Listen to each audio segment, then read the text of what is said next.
हम उस देश, उस भारत में रहते हैं जहाँ पर औरतों को देवी का रूप मानकर उनकी पूजा की जाती है। याद है ना, अष्टमी कंजक पूजा, जिसमें कन्याओं को ढूंढ ढूंढ कर उन्हें घर लाया जाता है, उनका सत्कार किया जाता है, उनके पैर धोए जाते हैं, उन्हें भोग लगाया जाता है, उनसे आशीर्वाद लिया जाता है। लेकिन दुख की बात है कि उन्हीं छोटी छोटी बच्चियों के साथ कितना कुछ होते हुए देखा है, सुना है। बच्चियाँ जो स्कूल पढ़ने जाती हैं वो स्कूल में भी सुरक्षित नहीं है। फीमेल्स जो काम करने जाती हैं वो काम करने की जगह पे सुरक्षित नहीं है। भारत की जनसंख्या का आधा हिस्सा हम औरतें हैं, यानी कह सकते हैं कि आधा भारत ही सुरक्षित नहीं है। क्यों? क्या हमारी ज़िंदगी की कोई कीमत नहीं है? क्या हम सिर्फ अत्याचार करवाने के लिए पैदा हुए हैं? क्या हमारी कोई वैल्यू नहीं है? केसेस दिन प्रतिदिन बढ़ते जा रहे हैं। क्यों बढ़ रहे हैं? क्यों अपराधियों के दिल में डर नहीं बिठाया जा सकता कि वो अपराध करना तो दूर, इसके बारे में सोच भी ना पाए?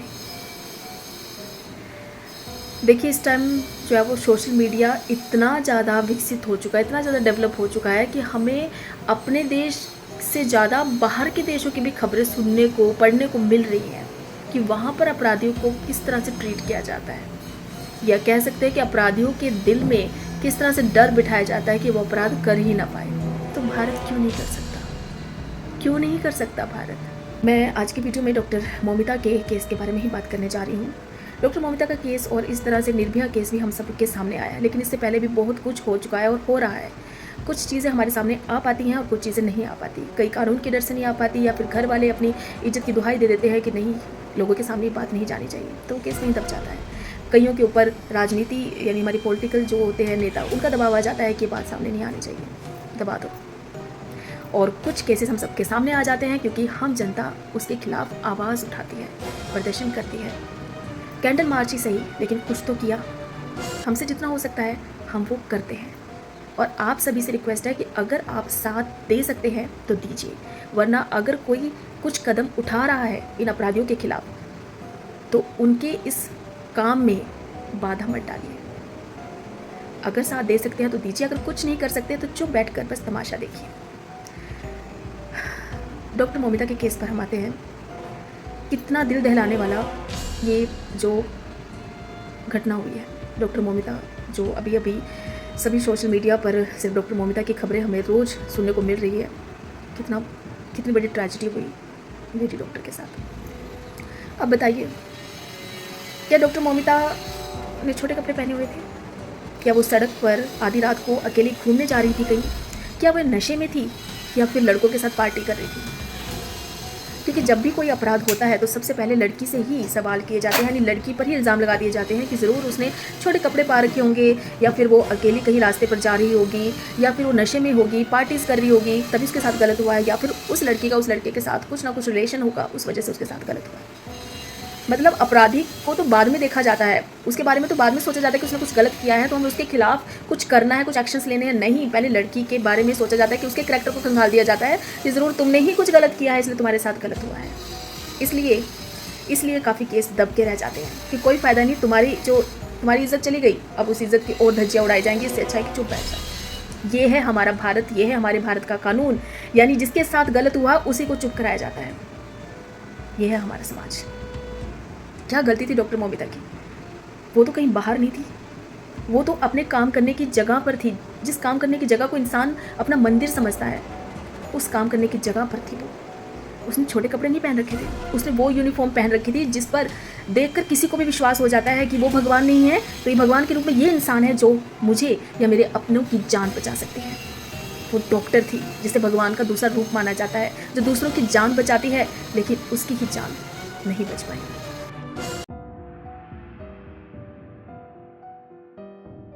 क्या मिला डॉक्टर मौमिता को 36 घंटे की सख्त ड्यूटी करने के बाद? Torture, rape, murder. एक लड़की जब घर से बाहर जाती है तो उसके पेरेंट्स का दिल कांपता रहता है, डरता रहता है कि मेरी बच्ची वहाँ पर सुरक्षित होगी कि नहीं होगी। जब पेरेंट्स की अपने बच्चे से बात हो जाती है ना, तो उन्हें तसल्ली आ जाती है कि मेरा बच्चा सुरक्षित है, सेफ है, अब मैं चैन से सो सकती हूँ।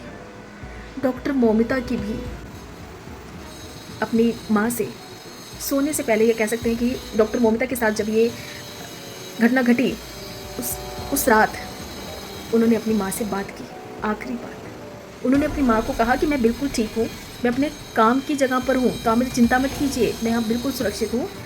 और मेरे ख्याल से उन्होंने 1 या 2 बजे अपनी माँ से बात की है। उसके बाद उन्होंने डिनर किया है अपने दोस्तों के साथ, और उसके बाद आई थिंक 3 बजे वो रेस्ट करने के लिए गई। और उसके बाद डॉक्टर मोमिता के साथ वो दुर्घटना हुई, वो ट्रेजिडी हुई, जिसने हम सबको हिला के रख दिया, दहला दिया हमारे दिलों को, कि काम करने की जगह भी सेफ नहीं है।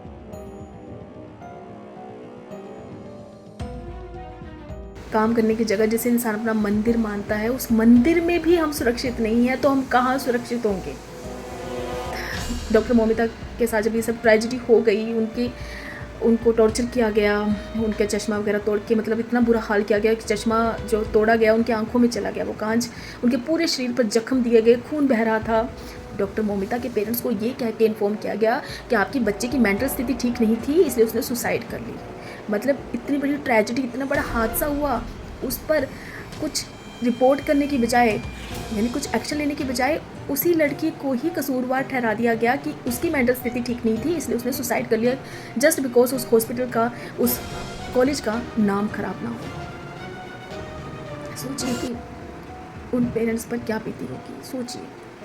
मतलब रात को माता पिता अपनी बेटी से बात करते हैं, उसकी बेटी कहती है कि मैं सुरक्षित हूँ, और सुबह उन्हें ये खबर आ जाती है कि उनकी बेटी की मेंटल स्थिति ठीक नहीं थी और उसने सुसाइड कर ली।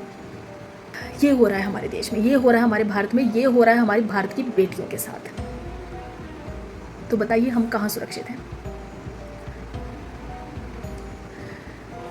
उसके बाद उनके पेरेंट्स जो है वो हॉस्पिटल में पहुंचते हैं अपनी बेटी को देखने के लिए, तो उन्हें अपनी बेटी से मिलने नहीं दिया जाता, अपनी बेटी को देखने तक नहीं दिया जाता। और जब वो देखते हैं तो उनकी बेटी की वो हालत होती है कि उनसे वो देखी नहीं जाती, हमसे वो सुनी नहीं जाती। उन्होंने वो देखा होगा तो सोचिए उन पर क्या बीती होगी, एक माता पिता पर जिन्होंने अपनी बेटी को बड़े अरमानों के साथ वहाँ पर पढ़ने के लिए भेजा, कुछ बनने के लिए भेजा, और उसी बेटी की लाश वो सामने देखते हैं, वो भी इतनी बुरी स्थिति में, तो सोचिए उन पर क्या बीती होगी।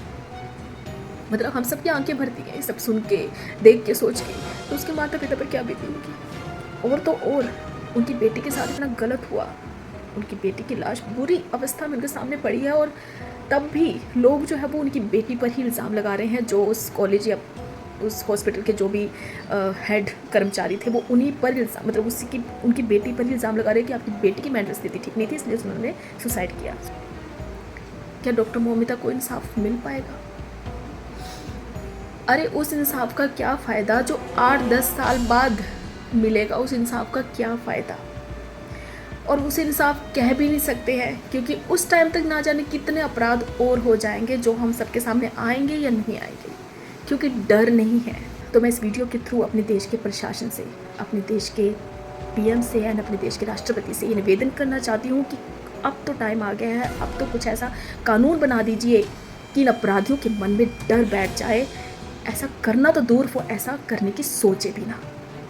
मेरी इस वीडियो को देख रहे हैं आप सभी से मेरी रिक्वेस्ट है कि प्लीज़ जितना हो सके इस वीडियो को शेयर कीजिए, ताकि ये सही जो लोग कुछ कर सकते हैं इस दिशा में उन तक पहुँचे, उनके कानों तक ये आवाज़ जाए। अगर साथ दे सकते हैं तो दीजिए, और अगर नहीं दे सकते हैं तो प्लीज़ कुछ गलत कमेंट्स मत कीजिए, चुपचाप बैठकर बस तमाशा देखिए। हम जो कर सकते हैं हम उतना करेंगे, और मैं इतना जानती हूँ कि मेरे एक के करने से कुछ नहीं होगा। अगर हम सब मिलकर एक एक करके सब आवाज़ उठाएंगे, कुछ ना कुछ कदम उठाएंगे, तभी कुछ हो सकता है। तभी हमारे देश की सरकार, हमारे देश के जो भी मंत्रीगण हैं, सब जो हमारे देश के राष्ट्रपति है, वहाँ तक आवाज़ जा सकती है। और मेरी भी 2 बेटियाँ हैं जो स्कूल जाती हैं।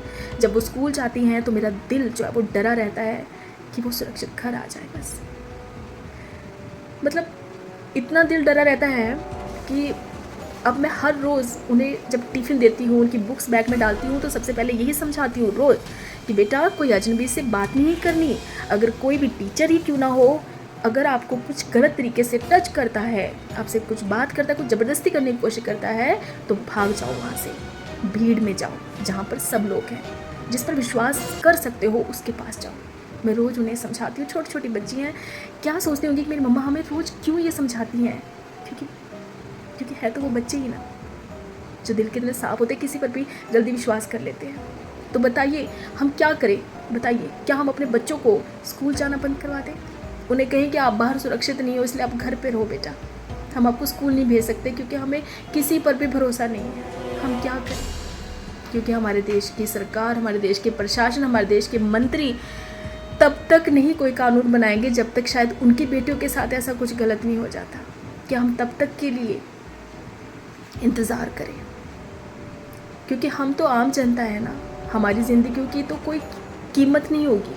लेकिन जब देश के मंत्री हैं, उनकी बेटियों के साथ जब तक कुछ गलत नहीं हो जाता तब तक शायद कोई कानून नहीं बनेगा। और जब कभी कुछ गलत हो गया तभी सख्त कानून भी बन जाएंगे और अपराधियों को सज़ा भी मिल जाएगी।